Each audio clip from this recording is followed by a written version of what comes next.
mal uso del 911 dificulta la labor diaria de salvar vidas. Además, obstaculiza la asistencia a emergencias, genera desperdicio de tiempo, recursos económicos, humanos, equipamiento e infraestructura. Conlleva sanciones como privación de la libertad y congestiona el canal de acceso de la ciudadanía a la línea única. La entrevista a la carta, en diálogo directo con los protagonistas de los hechos. Este es un tema que sin duda nos llama mucho la atención, y más que el tema en sí, las cifras ya que se van presentando, porque bueno, se lo viene realizando y analizando año tras año, y vemos dentro de un boletín que muy gentilmente nos han hecho llegar del ECU 91, pues se habla de 12 millones de dólares que se gastaron por avisos falsos de emergencia. Es una cifra realmente importante, preocupante, sobre todo si entendemos que lo que está perjudicándose es el detrimento en la respuesta y ayuda hacia la ciudadanía por factores que nada tienen que ver precisamente con la operación regular que debería darse por parte de la ciudadanía hacia esta línea de emergencia al 911. Lo conversamos este tema con el señor Oscar Gabela, quien es coordinador zonal del ECU 911 en Quito, a quien le damos la bienvenida. Gracias por acompañarnos hoy en Notimundo. Muchas gracias, Rodrigo. Muy buenas tardes a todos los radioescuchas. Sí, desde el momento que nosotros ingresamos a ser parte del ECU 911, nos pusimos varios objetivos. Entre estos, reducir la cantidad de llamadas que recibimos por parte de la ciudadanía categorizadas como falsas. ¿Cuál es el alcance de esto? Nos hemos planteado una meta de 6 meses para implementar esta campaña de concientización o de concienciación a la ciudadanía para disminuir la cantidad de llamadas falsas categorizadas como falsas. Luego de estos 6 meses, obviamente las autoridades de cada zonal en el país procederán a evaluarlas y llegar hasta el punto de presentar las denuncias respectivas, ya que estas llamadas falsas están categorizadas dentro del COIP en el artículo 369 y podrían ser sancionadas por la autoridad. Pese a que se veían, el análisis y la estadística mostraba ya para mayo una reducción, aproximadamente 4% en comparación con el año anterior en este registro, pues siguen siendo intensas. ¿Cuál es el uso frecuente que le está dando la ciudadanía, o me refiero a mal uso frecuente que le está dando al número de emergencias al 911? Sí, como bien es cierto que existió para este año una reducción de estas llamadas, sí existe un incremento también de la ciudadanía en llamadas de alertas positivas. Sí, quiere decir que sí hemos aumentado la capacidad de respuesta. Okay. Pero sí es preocupante, porque como se lanzó ayer el día miércoles en la rueda de prensa, todavía tenemos una gran cantidad, ¿sí? Esta gran cantidad de alertas falsas prácticamente se comparan con cada llamada efectiva que existe de la ciudadanía por una emergencia, hay una llamada falsa.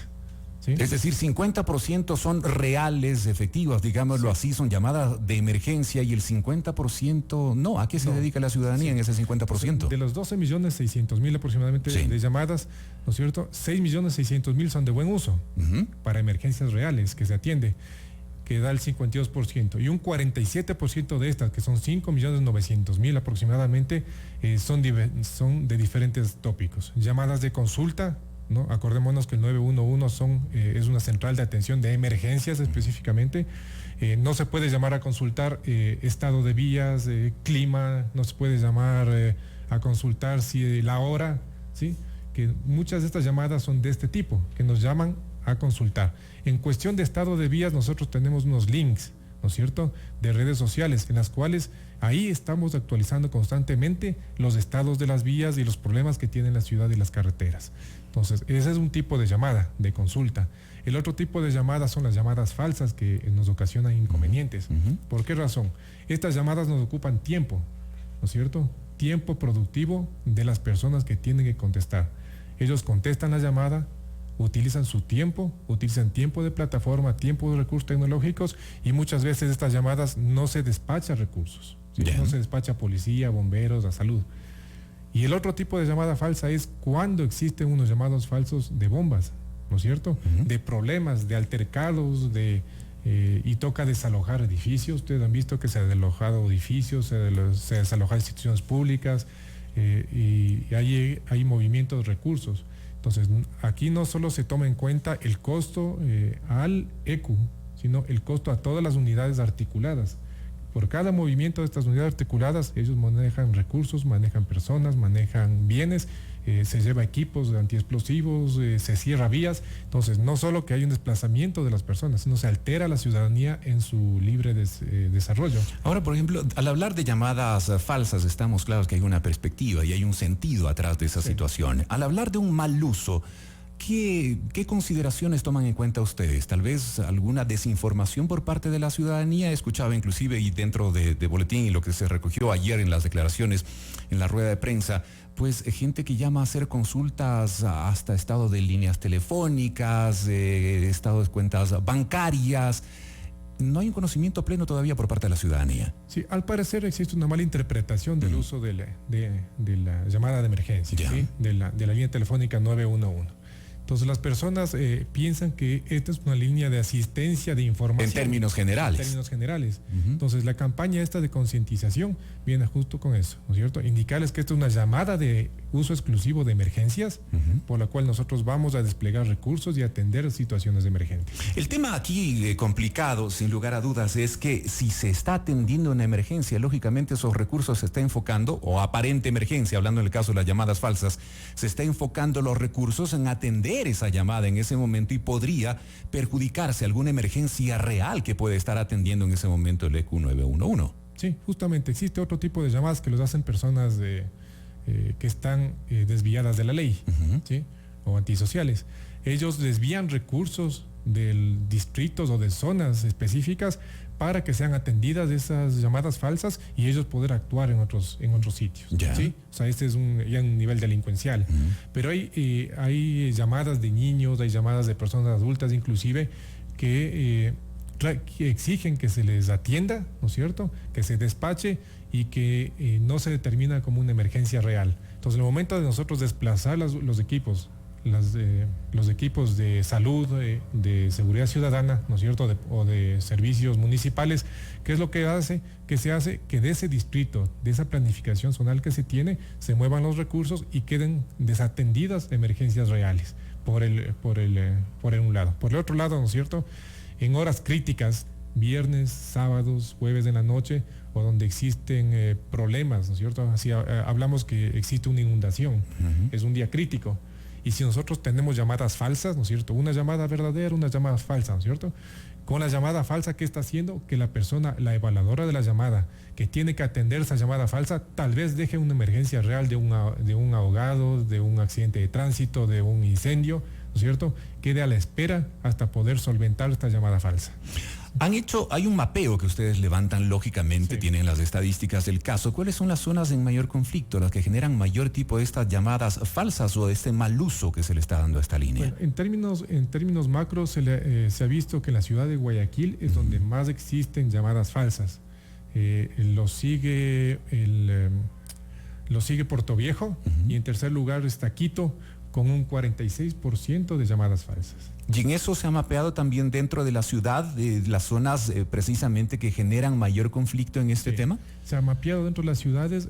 Ahora vemos días, ¿no es cierto?, que es de lunes a viernes de 8 a 20 horas principalmente, pero hay 2 días críticos de llamadas falsas, los días lunes y los días viernes a partir de las 2 de la tarde hasta las 20 horas. Lunes y viernes. Lunes y viernes. Ahora, entendiendo este tema que puede ser por un lado, sí, el tema de concienciar a la ciudadanía y por otro lado el tema de reaccionar, de culturizar y de tomar medidas en el caso que sean estas llamadas falsas, ¿qué políticas están implementando y qué es lo que van a desarrollar en adelante precisamente para reducir este número? Se traduce en recursos, sí, pero en posibilidad también de salvar vidas o atender emergencias reales. ¿Qué es lo que están haciendo en este momento? Hemos dado 2 cosas, ¿cierto? Sí. La cantidad de tiempo que estamos perdiendo, que son 2 meses y medio que hemos perdido en contestar llamadas falsas, ¿no es cierto? Quiere decir que 2 meses y medio se dejó de atender a la ciudadanía en términos generales. Ya. En la ciudad de Quito, nosotros hemos atendido en este año, ¿no es cierto?, 1.377.000 llamadas falsas en los primeros 6 meses. Un número enorme. Enorme. El año pasado, ¿no es cierto?, fueron 2.528.000 llamadas falsas que se dejaron de atender. Entonces, es gigante. ¿Qué estamos haciendo? Esta campaña abarca medios de difusión, ¿cierto?, masiva. También nosotros hemos abierto, el señor director del ECU 911, él tiene la política de las puertas abiertas. ¿Qué significa? Que nosotros ya estamos involucrándonos con la sociedad para que ellos conozcan las instalaciones del ECU, conozcan cómo son los procedimientos y los procesos internos en todo nivel, ¿no es cierto? Nos visitan a diario personas de la tercera edad, jóvenes, adultos en edad de 25, 35 años, pero también niños, que eso es importante. Entonces, con los niños estamos planificando, ¿no es cierto? Introducir ya en su forma de vida, primero la forma de comunicarse al ECU, la forma de marcar, por eso es lo que indicamos 911 y 911, y saber qué es lo que deben reportarnos. Entonces, esta inducción que se les da desde los niños, personas de edad media y adulta, hace que la gente tome conciencia, porque cuando uno abre las puertas de la institución, realmente se ve la dimensión que se maneja en emergencias y mucha gente se sorprende al ingresar al ECU. Dice, primera vez que entro. Inclusive gente que está involucrada dentro de los organismos de respuesta no conocen el ECU. Entonces a todas estas instituciones se les abre para que ellos conozcan el dimensionamiento del ECU y puedan saber qué es lo que cómo se trabaja y qué es lo que se debe hacer. Es un nivel de técnica y de logística realmente impresionante y digno de aplaudir. La verdad, he estado un par de ocasiones al interior del ECU y he podido mirar directamente cómo operan, y vale la pena que la gente lo conozca de forma detallada. Ahora, eso en el caso de la gente que puede acceder a generar este nivel de conciencia. Pero ¿qué pasa a los que hacen de oídos sordos? ¿Cómo van a actuar? Porque claro, de esos también pueden haber muchos. Sí, después de los 6 meses que es la campaña, existe ya la disposición y estamos enmarcando los procedimientos para presentar las denuncias respectivas ante las autoridades competentes. Tenemos un caso significativo la semana anterior, en este mes, en el cual en Ibarra ya se sancionó a una persona que hizo mal uso de la línea telefónica. Entiendo que en Loja también sucedió situación similar. En Loja, ¿no? También ya hay algunos casos en el transcurso del tiempo. Entonces, después del nivel de concientización a las personas, lo que se va a hacer es actuar, identificar la llamada, hacer la investigación procesal y poner la denuncia respectiva. De aquí en 6 meses. En 6 meses. De esta fecha en 6 meses. En 6 meses. A tomar consideraciones importantes de este tema también. No esperemos a que lleguen los 6 meses para ir recién generar ese nivel de conciencia, sino actuemos más bien ahora. Hay un mensaje que nos llega a nuestro WhatsApp y le quiero transmitir la inquietud de un radio oyente.